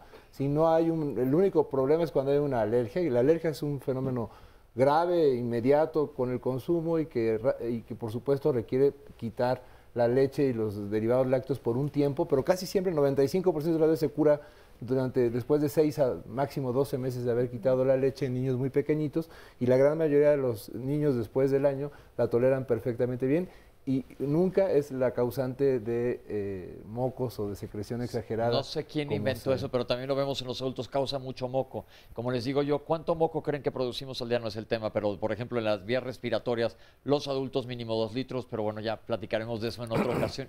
Tenemos aquí una pregunta. Dayana, ¿cómo estás? Pues muy bien. Tú que me estabas platicando aquí en el corte sobre algunos problemas gastrointestinales, ¿qué decimos a los doctores? Lo que pasa es que mi niño se me enferma mucho del estómago, pero no sé si es la causa de que él de repente no quiere comer y o sea, yo llego de trabajar y come ya en la noche y solo quiere comer huevo. Entonces no sé si sea normal. ¿Qué edad tiene tu hijo? 4 años. ¿Qué le podemos decir? Yo creo que es necesario sentarse con calma para revisar a este niño. Es común que a cierta edad, después del año de edad, los niños empiecen a seleccionar los alimentos que más le agradan. Pero hay que ver el estado nutricional de este niño, su peso, su talla. Hay que ver en términos generales cómo se encuentra este niño, qué tanto se ha enfermado, si ha tenido cuadros gastrointestinales previos y con qué frecuencia. Porque si pudiera ser alguna alteración en la absorción, me imagino pudiera ser. Pueden ser alteraciones infecciosas, pero estas habitualmente se autocontrolan en poco tiempo. Entonces yo creo que hay que sentarse y hacer una revisión exhaustiva con tu bebé. Lo que hay que hacer entonces, si te queda claro, es ir con el médico y ver qué es lo que está sucediendo para que se te resuelva el problema. Ok, muchas gracias. Gracias a ti por comentarnos.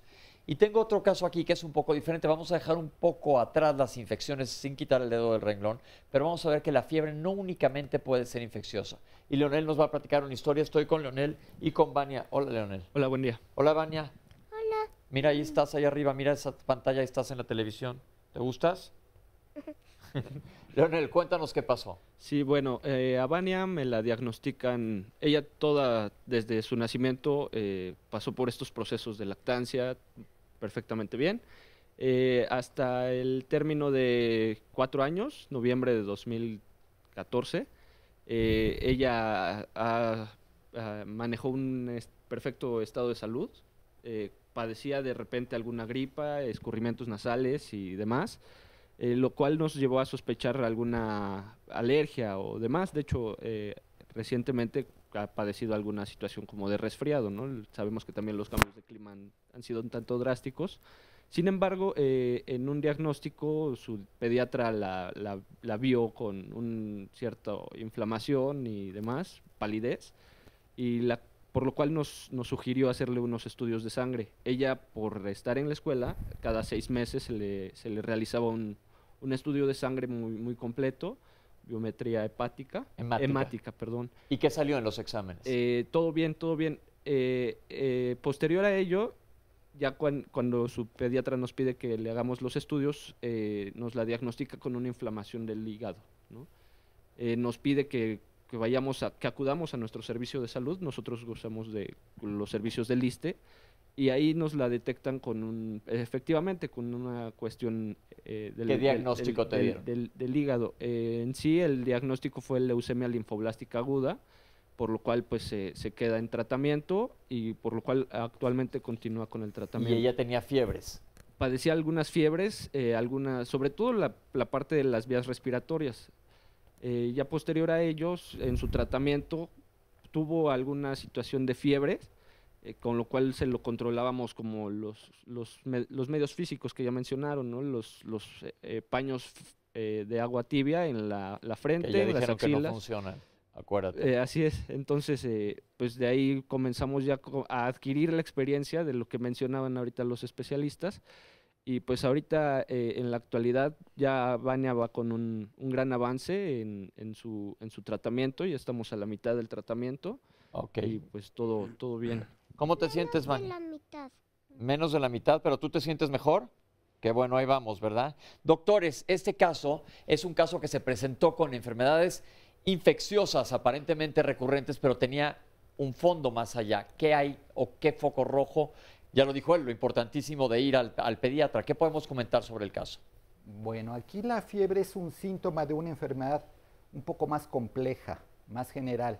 La leucemia habitualmente se caracteriza por 4 datos importantes, que es la fiebre, síndrome febril de larga evolución, síndrome infiltrativo, así le denominamos nosotros, que es el aumento de hígado, el aumento del vaso, por ejemplo, el síndrome infeccioso, que va acompañado de la fiebre, el síndrome hemorragíparo, en donde hay sangrados inexplicables, por ejemplo, de la nariz, de la boca al tallarse los dientes, al cepillarse los dientes, o pequeñas lesiones, moretones, petequias en las extremidades sin causa aparente. Todo esto va conformando el diagnóstico de leucemia, desafortunadamente.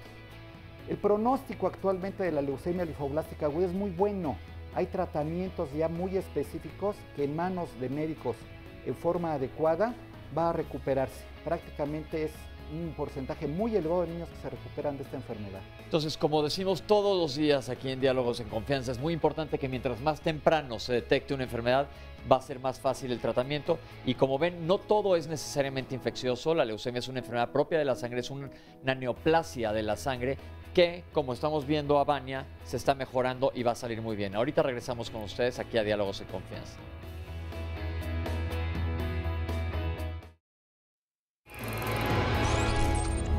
No te puedes perder los programas que Diálogos en Confianza tiene para ti. Mañana, Cristina Jauregui nos hablará de cuándo la lealtad se convierte en dependencia. Mientras que para unas personas la lealtad es un valor que nos hace defender a quienes nos han cuidado y protegido, para otras no es más que la otra cara de la dependencia. El miércoles, Marisa Escribano te invita a reflexionar sobre una de las emociones que nos desgasta y daña a los seres humanos, la culpa. Seguramente en algún momento de tu vida te has sentido culpable. Cuéntanos y dinos por qué. El viernes, recuerda que la pareja es nuestro centro de interés y en esta ocasión te invitamos a responder ¿qué es lo mejor? ¿Casarse o no casarse? Se dice que cada vez son menos los hombres y mujeres que deciden casarse. Muchos argumentan que es una forma anticuada de relacionarse, pero hay otros que toman este paso como algo muy en serio. Si quieres asistir a alguno de los programas, puedes llamarnos al 5341-4435 o bien escribirnos a las redes sociales.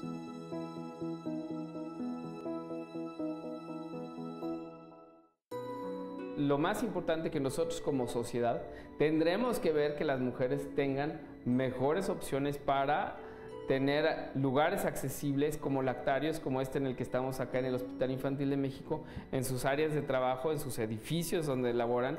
Las industrias deberían de estar preocupadas por tener un lugar para que las madres cuando regresen a trabajar tengan un lugar adecuado donde extraer la leche, donde refrigerarla, almacenarla para llevarlas a que sus bebés puedan seguir beneficiándose de este alimento tan valioso.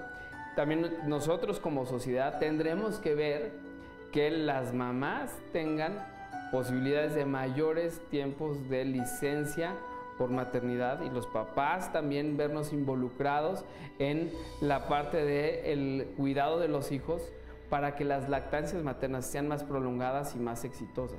Esas son las cosas que nosotros como sociedad tendremos que estar vigilando para que se lleven a cabo de mejor manera.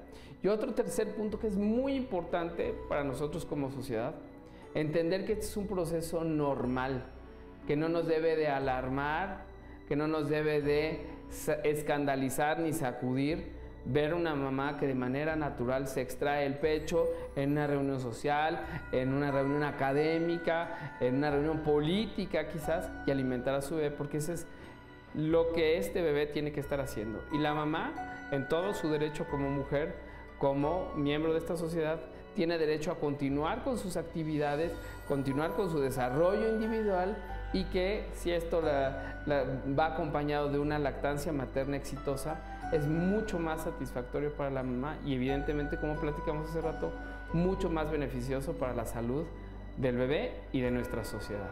La lactancia materna es por mucho la intervención de salud pública más costo eficiente. No le cuesta nada al Estado producirla y todos los beneficios se ven inmediatamente repercutidos en la salud de los niños, en la salud futura de estos niños, en la salud de las mamás, en la salud futura de las mamás y en los beneficios que hablamos también para toda nuestra sociedad. Bueno, tenemos muchas llamadas y comentarios. Maggie Sandoval nos dice, hay que dejar que los niños hagan defensas también, no hay que medicarlos tanto. Maya Gil, mi hija tiene 10 años, la atienden en el Hospital Federico Gómez, tenía púrpura y ahora abordaje de síndrome de antifosfolípido. Es que estaba deteniendo justo aquí. prednisona planquenil inmuran, está en una enfermedad, esta es una enfermedad autoinmune. Mi pregunta es, ¿se cura esta enfermedad? Marco A. Reyes, tengo un hijo de 3 años y es muy enfermizo de las vías respiratorias. Un pediatra del Hospital General me dijo que todas las enfermedades eran causadas por tomar leche del biberón. Hace solo 2 tomas en la mañana y 1 por la noche, pero me comentó que dejando el biberón nunca más se volverá a enfermar. ¿Esto es un diagnóstico médico real? Nos dice también Sandra Luz Chávez, ¿cómo se debe dar la medicina a los bebés? ¿Diluida en algún líquido o directa? Ya que muchas veces los medicamentos tienen un mal sabor o cuando menos no le agrada a las niñas y a los niños, y si se puede diluir o no se debe hacer. Marisol Rodríguez, mi hijo en sus primeros días de vida presentó ictericia y ahora a sus 10 años tuvo hepatitis. ¿Tiene algo que ver? ¿Queda algún daño en el hígado? Mi nieta, nos dice Carmen Cedillo Pérez, tiene 2 años. En ocasiones tiene fiebre sin causa aparente. El problema es que para evacuar también le provoca en ocasiones que tenga fiebre. Libe Damali, buen día, mi hijo es un niño PCI y sufre de convulsiones y le da temperatura muy fuerte y llega el momento en que le tenemos que poner un supositorio de Febraz. ¿Qué tan malo es eso para él? ¿Por qué les da temperatura y no han encontrado el motivo? Rosita Flores nos dice, mi hija tiene 2 años, 9 meses y fue prematura 34 semanas, lactada hasta el año 3 meses. Al año 4 meses empezó a enfermar. Desde ese día cada mes y cada 2 meses enferma. En julio del 2017 tuvo problemas pulmonares, le empezaron a recetar salbutamol, en fin, una serie de medicamentos. En diciembre le dieron nebulizaciones y empezó con otro tratamiento de fluticasona y vuelve a mencionar una serie de medicamentos. Aún mi hija se sigue enfermando cada 2 meses. Ya no sé cómo prevenir que nuevamente se vuelva a enfermar. ¿Podrían recomendarme algo, por favor? Por otro lado, también nos dice Leticia Antinea, yo soy madre... no, justo esto ya lo había leído. Había otro acerca de las constantes infecciones en el estómago, que poco hemos tocado aquí. ¿Qué tan común es que suceda en los niños y sobre todo cuando se presenta la diarrea? ¿Qué tan normal es que en la infancia también se presente? Nos dice, es justamente Juan Carlos Muñoz Rodríguez, cada 6 meses mi hijo se enferma de una infección estomacal. El pediatra le da el mismo medicamento. ¿Ya será inmune al medicamento? Y otra persona también nos preguntaba acerca de la inmunidad. ¿Qué tanto o qué tan común es que ahora entonces los niños empiezan, o más bien no los niños, sino el cuerpo de los niños empiezan a hacerse inmunes a algunos medicamentos porque se ha repetido tanto? Y había otro caso de una mujer que nos compartía que su médico cuando tiene fiebre, el niño le dice, si no ha pasado 3 días, mejor ni venga, no tiene absolutamente nada, espere. Después de los 3 días, entonces sí puede aparecer. Y que la verdad empieza a dudar. ¿Qué pasa también cuando los padres empiezan a dudar del tratamiento o del diagnóstico del médico que los esté atendiendo? Pues yo creo que eso es muy importante porque ya lo aclararon ustedes, que básicamente un cuadro viral común y pasajero dura más o menos 2 a 3 días. Pero ya también mencionaron los focos rojos que existen, que ameritan que visiten ustedes al médico para saber qué está pasando con su hijo. Sobre todo si el cuadro es recurrente y si tiene fiebre que no saben de dónde viene, porque eso también se enfrentan ustedes comúnmente a esto. Y otro punto que creo que es importante hablar, ¿qué son las inmunodeficiencias? Bueno, qué bueno que lo preguntas porque no me podía ir de aquí sin haber tocado el tema. Yo es a lo que me dedico profesionalmente y los niños que se enferman mucho son probablemente la primera causa de atención al pediatra, ¿no? Sin embargo, afortunadamente la gran mayoría, las infecciones son banales, son autolimitadas, etcétera. El niño que tiene más infecciones de lo esperado. Que son más de 3 al año más o menos. Pues depende del contexto. Si está en la guardería que tiene más de 10, claro. Como dijo el doctor, claro. Si el niño que tiene infecciones que se complican inusualmente, que tiene una otitis y se perfora muchas veces la infección del oído, o tiene sinusitis recurrentes, o que se complican las sinusitis con infecciones como celulitis periorbitarias o mastoiditis, que son infecciones o complicaciones de la sinusitis, o el niño que hace más de 2 bronconeumonías en un año, o que hace más de 4 otitis medias en un año, o más de 2 cuadros de sinusitis en un año, que tiene cualquier infección profunda, inexplicable, Que va más allá de una gripa ligera. Sí, o sea, una diarrea infección que pasajera. amerita hospitalizaciones frecuentes o que requiere tratamientos con antibióticos bien indicados y que solamente está bien cuando tiene... Entonces, el que se complica, el que requiere hospitalizaciones frecuentes por infecciones, el que deja de crecer por infecciones, el que, por supuesto, hay antecedentes familiares de cuadros semejantes, muchas de estas se heredan, la predisposición genética a través de genes que están en el cromosoma X, que solo los varones tenemos una sola variedad de él y las niñas no. Entonces, si son varones los afectados en la rama materna, nos debe prender el foco rojo de todo este grupo de enfermedades genéticas del sistema inmunológico, donde estos soldados del sistema inmune no responden bien, no responden adecuadamente y entonces predisponen a que tengan más infecciones o más infecciones más graves o por gérmenes poco patógenos. Por ejemplo, si tenemos una ¿Qué neumonía... quiere decir poco patógeno? Que son poco... que normalmente a ti y a mí no nos ocasionaría ningún problema. Un bicho casual como que esté neumocistis, por ejemplo, neumocistis girovechi, que es muy común en pacientes con HIV, pero si se descarta el HIV, ese niño tiene una inmunodeficiencia primaria, lo más probable, o que hace infecciones, por ejemplo, que la vacuna de la tuberculosis genera una complicación, ya es una reacción muy importante o incluso una infección sistémica o generalizada por la vacuna de la tuberculosis. Ese debe ser un foco de alarma para evaluarlo. Y lo más importante es que evaluar el sistema inmune es relativamente fácil y relativamente barato. Te voy a interrumpir ahí porque a la hora que mencionamos la palabra inmunodeficiencia, normalmente la gente se asusta tremendamente y aquí en Diálogos nos gusta aclararles que no vale la pena asustarse por todo. El SIDA o síndrome de inmunodeficiencia adquirida quiere decir que lo adquieres de una manera infecciosa.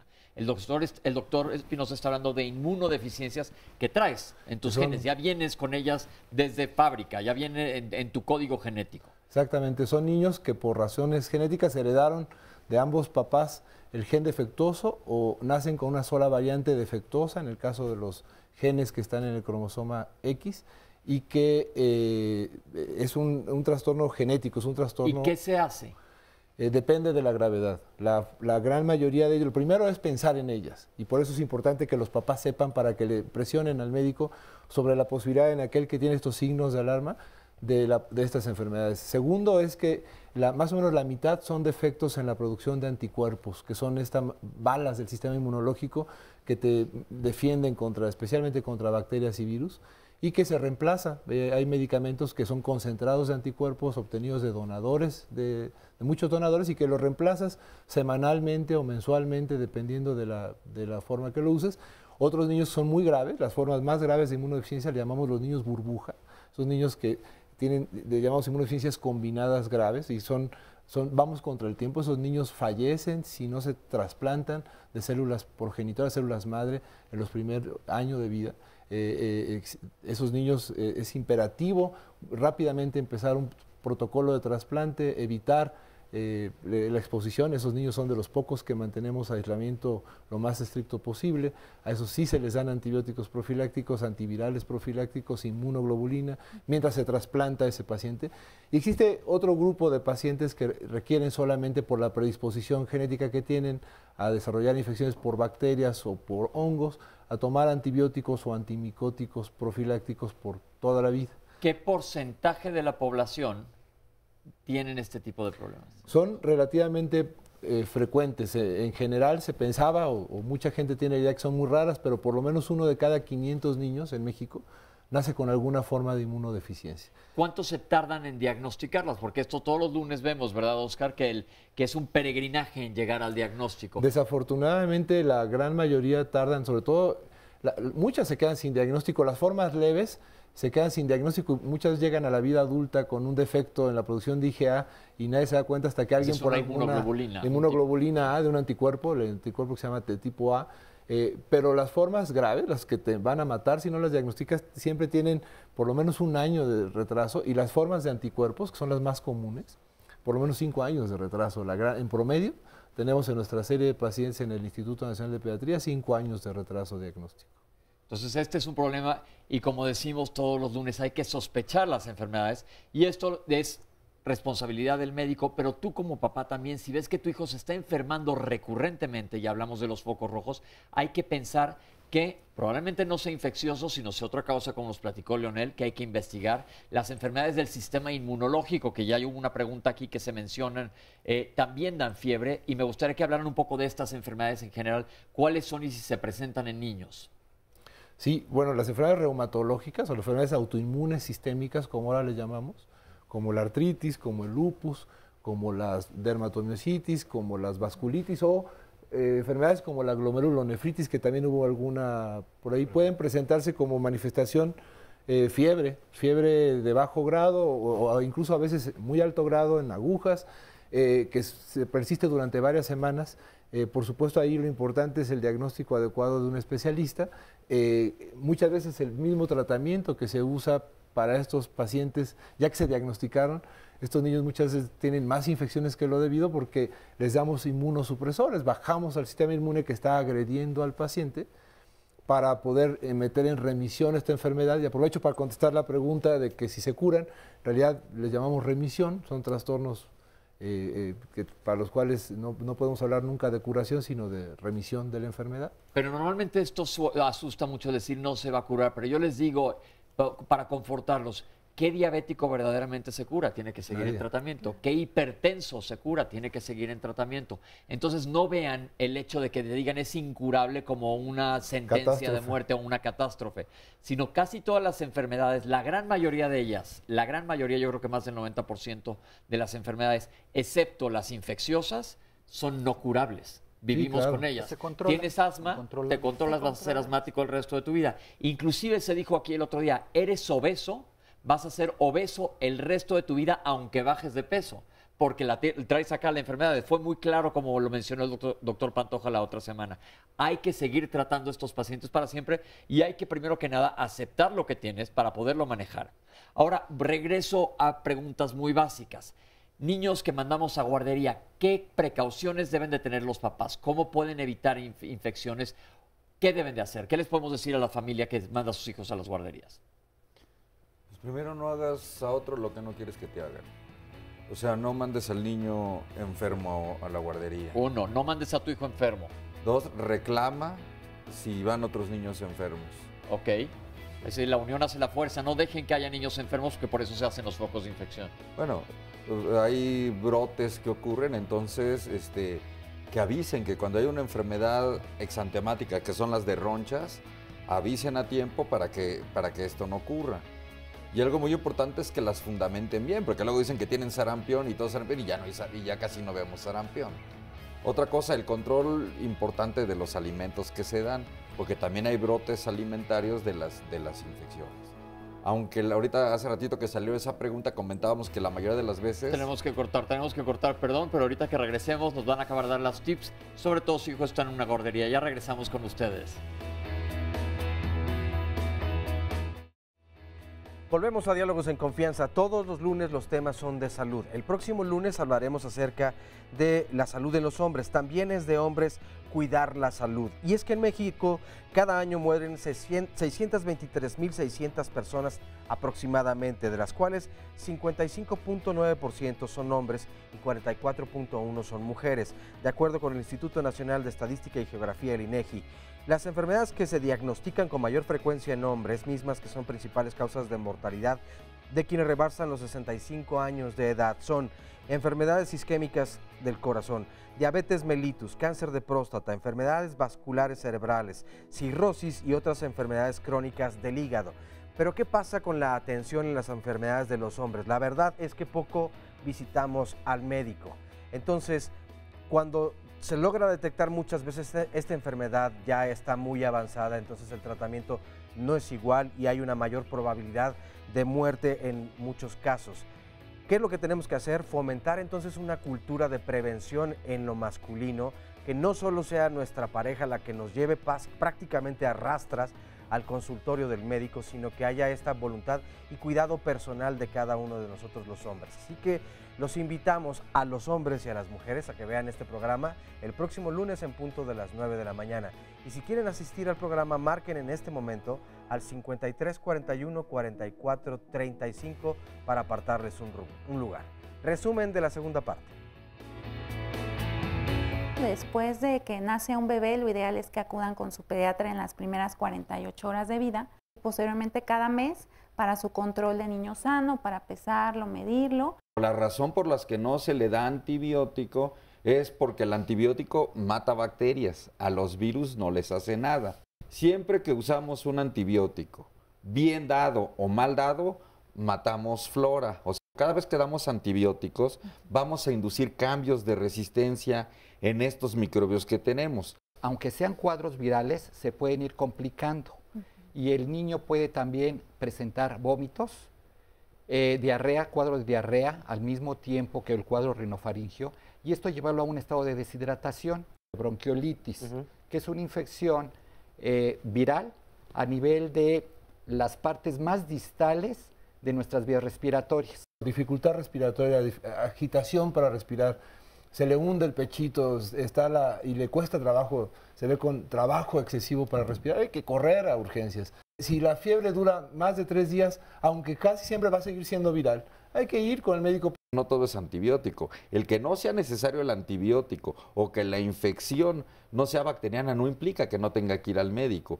Dar lactancia materna, honestamente yo creo que es el alimento ideal, el mejor alimento, ya la Organización Mundial de la Salud lo recomienda al menos 2 años. Si la mamá puede seguir lactando 3 años, que no tenga pena, que continúe la lactancia. Dar vitaminas como inmunoestimulantes lo único que genera es una pipí muy costosa, porque todo se va al excusado. Si le están dando seno materno exclusivo, o sea, nada de fórmula, los primeros 6 meses ahí sí le tenemos que dar vitamina D, prácticamente porque la leche materna carece de esa vitamina D.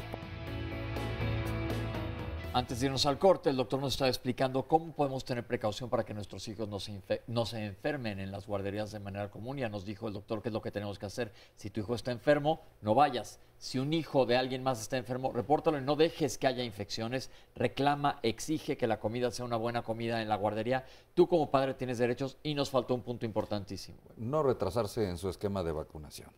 Muchas veces por enfermedades banales, como se han mencionado, al niño no lo vacunan. Y a menos que sea una fiebre muy importante, que tenga una infección muy grave o una enfermedad muy grave, es que no se vacuna. Pero realmente son pocos lo que hace que interrumpa uno su esquema de vacunaciones. Entonces es importantísimo que el niño no se deje de vacunar. Perfecto, ahí lo tienen. Aquí son puros datos que pueden ustedes tomar las riendas y llevarlos a cabo para evitar este tipo de problemas. Ahora sí, Oscar, ¿qué más nos dicen para que empecemos a contestar? Hay un comentario de Adriana hace ratos que dice que fatalismo, nos predisponen a vivir enfermos y eso no es verdad. Tal vez se malinterpretó. Decías tú en el bloque anterior que normalmente, o sea, bueno, vivimos con una enfermedad. Si se controla bien, entonces podremos vivir bien. Claro, acuérdense, no es ser fatalista, sino mientras más información tengamos, más conocimiento, podemos actuar mucho mejor. Cuando no te enteras de que tienes algo, es casi siempre por falta de información, falta de interés y afecta a todos los niveles socioeconómicos, que mientras menos informado estés, menos sabes de cómo te puedes defender contra algo. Me refería, por ejemplo, a que si eres obeso, lo decía el doctor Pantoja hace un par de semanas, vas a ser obeso siempre. ¿Qué quiere decir? Que aunque te operen, tienes que seguir manejándote, tienes que seguir cuidándote. Si eres hipertenso, tienes que seguir las indicaciones que te dé el cardiólogo para evitar las complicaciones de la hipertensión. Y eso es lo que tratamos de hacer aquí justo en Diálogos sin Confianza. Darles información para que ustedes sepan. Yo creo que la información es el arma más fuerte que tenemos, no solo en plan salud, sino el conocimiento. En general, mientras más conocimiento tengamos, vamos a ser mucho mejores como sociedad. No es que seamos nada fatalistas, sino lo único que queremos aquí es levantar antenas y estar conscientes. Y además otro punto importante es que aquí normalmente siempre hemos dicho que la prevención es lo más importante.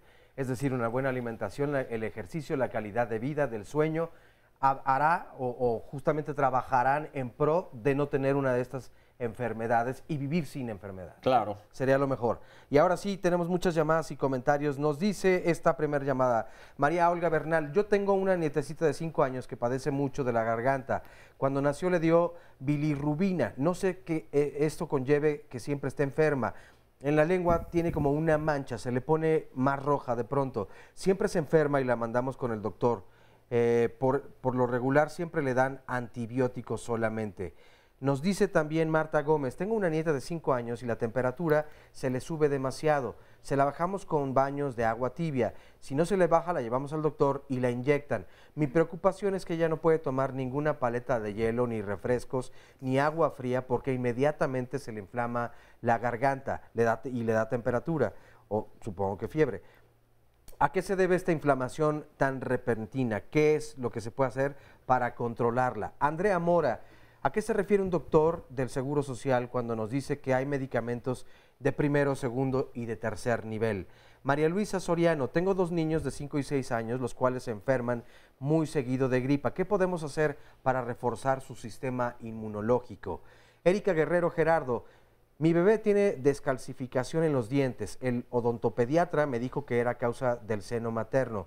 Mi hijo se enferma de forma continua. Los pediatras me dicen que el uso de tanto antibiótico ya no le hace efecto. ¿Cuál es la importancia entonces de la leche materna? Bárbara Alvarado, ¿cuál es el método para curar al bebé del algodoncillo? Ya que el pediatra dice que le talle al bebé la lengua con una gasa mojada con el medicamento. Carmen González, ¿qué opinan los doctores acerca de que un niño de 6 años de edad transpire con olor axilar? Se le hizo un estudio hormonal, sí lo indicó el pediatra y dijo que estaba alterado. El pediatra dijo que eso se presentaba hasta la adolescencia. Nos dijo que debíamos llevarlo con un endocrinólogo. Otro pediatra dijo que tal vez podrían bajar sus niveles hormonales con dieta y si no se arreglaba, que procedieran a tratarlo con hormonas. Mi hija está muy preocupada por precisamente este problema. De este otro lado también nos dice Joselo, la manera correcta de prescribirse es hacer un exudado bucal. En México pocos médicos prescriben con exámenes clínicos. Rosy GB, no soy médico, soy mamá, pero a los niños, al menos que sean medicamentos por el doctor, no se les debe de dar. El mejor alimento son los ricos vitaminas en C para ellos. Sagrario A, los niños se enferman porque los padres a veces exageramos con los cuidados y los hacemos más vulnerables.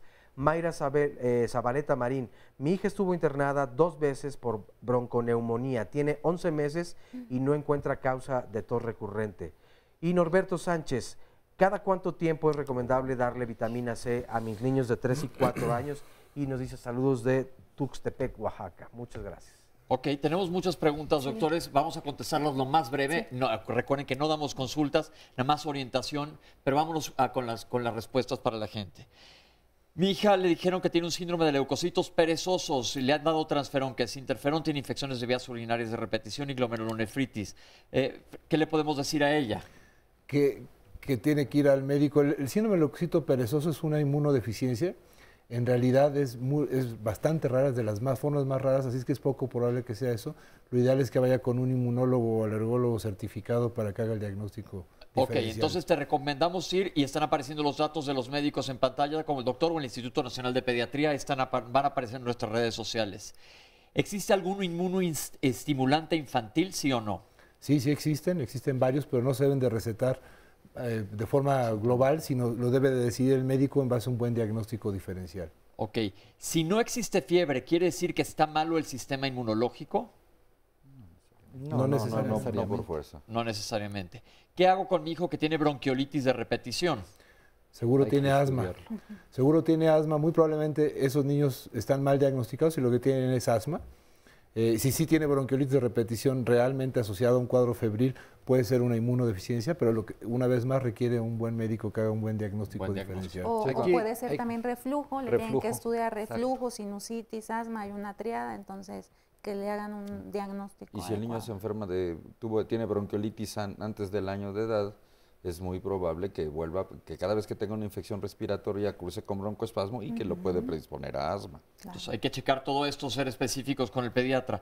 ¿La temperatura muy elevada causa meningitis? No, de ninguna manera. Ok. No, la meningitis es la inflamación de unas capitas que envuelven al cerebro y está ocasionado por una bacteria, un virus. Es una infección de cierta área del sistema nervioso. ¿Los cataplasmas de barro sirven? No. Ok.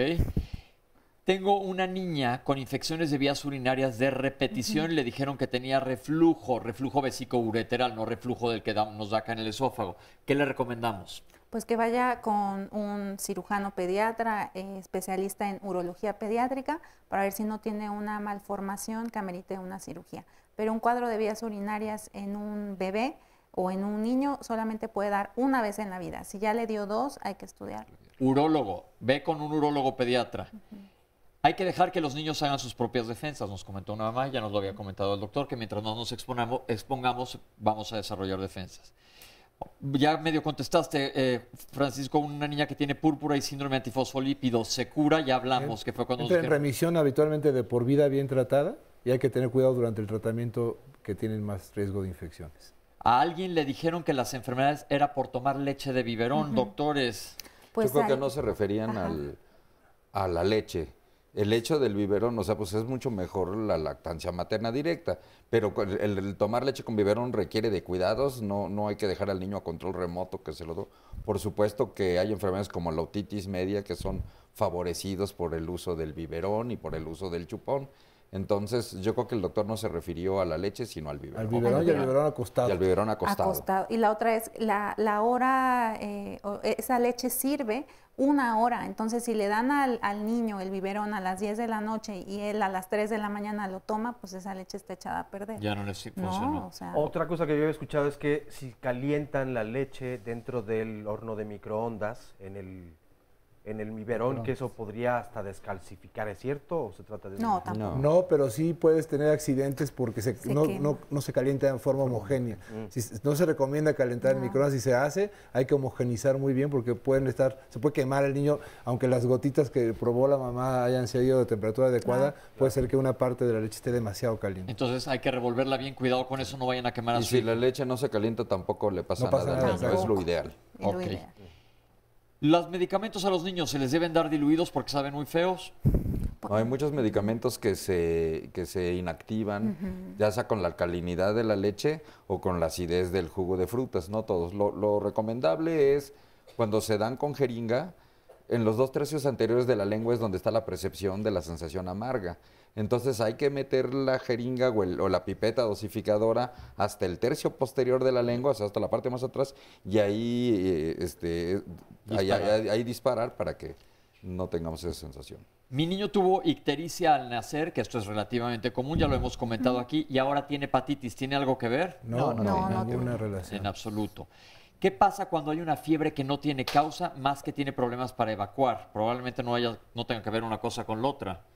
Pero hay veces que cuando el niño está muy estreñido, cuando lleva 2, 3 días, sí puede haber traslocación de bacterias, o sea que algunas bacterias pasen a la sangre y cause fiebre. Se soluciona el problema del estreñimiento y no hay problema. Pero si se resuelve el estreñimiento y tu hijo persiste con fiebre, es importante que vayas a ver a un médico. Por supuesto. ¿Son buenos los supositorios para la fiebre?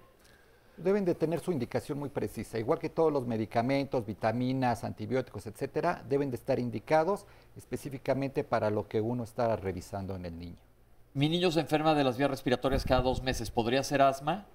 Sí, puede ser, sobre todo si no hay ataque al estado general, no hay fiebre, no hay malestar y solamente hay tos y mocos, generalmente es asma y rinitis, ¿no? Que son muy frecuentemente asociadas y que se manifiestan. A veces es difícil distinguir entre una y otra. ¿Qué hacemos con mi niño que le da diarrea de repetición?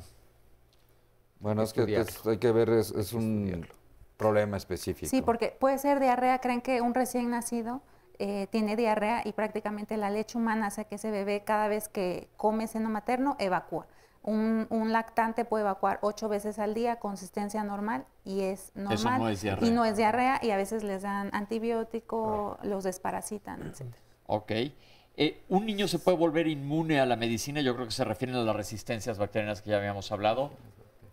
Las bacterias son las que se vuelven resistentes a los antibióticos. Entonces, mientras menos antibióticos, por favor, que sea el mensaje del día de hoy, mientras menos antibióticos se den mejor. Pero también dijeron de que me daban lo mismo que la otra vez. Bueno, si ayer tuve sed y tomé agua, lo más seguro es que el agua también me quite la sed mañana.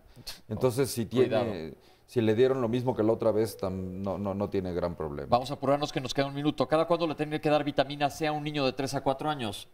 En alimentos, en la dieta. Los alimentos, no le den suplementos. Mi hijo tuvo 2 bronconeumonías. ¿Qué hacemos? Tiene que ir al médico a ver si hay alguna causa que le esté causando las bronconeumonías. Mi hijo suda, es preadolescente, suda y huele mal. ¿Tiene que ir con el endocrinólogo? No, es normal. Es normal. Creo que tenía 8 años. 8 años y huele mal su sudor. Ya es normal esa edad. Y muchas veces nada más tiene que ver con higiene. Hay que lavarlo muy bien porque el sudor per se solito no es que huela, sino pues son las bacterias. Mi hijo ha tenido algodoncillo. ¿Es importante tallarlo para quitárselo? Muchas de las veces no es algodoncillo, sino leche que se queda pegada y con eso es suficiente con tallarlo. el evitar antibióticos, o sea, el dar muchos antibióticos muchas veces puede hacer dar el algodoncillo. Entonces, más bien, descontinuando el antibiótico. Quiten el antibiótico para que no le esté dando algodoncillo. Las paletas frías le pueden causar daño en la garganta. No hacen daño, por favor, no los priven de las paletas heladas y de los helados a los niños, es una crueldad. Es más, si te dan un trancazo en el ojo, te ponen hielo. Entonces también la vía aérea también se desinflama con el hielo. Okay, nos quedan 25 segundos. La última pregunta. ¿El seno materno causa descalcificación dental? Dijo no, de ninguna manera. De ninguna manera. Perfecto. No, el seno materno es ideal. Quédense con los conceptos claros que les hemos dado el día de hoy. Se nos acabó el tiempo. Gracias a ti en tu casa, Oscar. Mil gracias. Gracias a los que nos acompañaron. Gracias ustedes, panelistas. Gracias por acompañarnos y nos vemos la próxima semana aquí en Diálogos en Confianza. Hasta la próxima.